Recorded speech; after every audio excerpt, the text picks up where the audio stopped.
بون زول فلاون، السلام عليكم.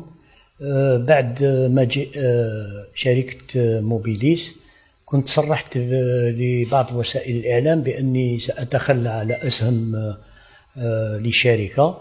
وبعد الجمعية العامة التي أقيمت يوم 20 ديسمبر 2023، حيث اقترح من خلالها رئيس المدير العام شوقي بوخزاني على كل المساهمين اللي كانوا حاضرين في الجمعية العامة بكي يتنازلوا على أسهم لشركة. وأنا لم أتردد ولو دقيقة لقبول العرض اللي راح يكون إن شاء الله في مصلحة شباب القبائل.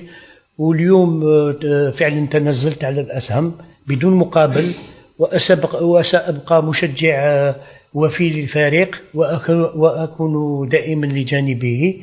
وأشكر بالمناسبة السيد الرئيس المدير العام لشركة موبيليس لدعمه ووقوفه مع الفريق، وإن شاء الله العودة كل ما طالب الأنصار إن شاء الله، كل العودة إلى الألقاب والانتصارات. وإحنا الفريق هذا نحبوه، وكما نقولوا اليوم راني مرتاح باسكو الفريق راهو بين أيادي آمنة.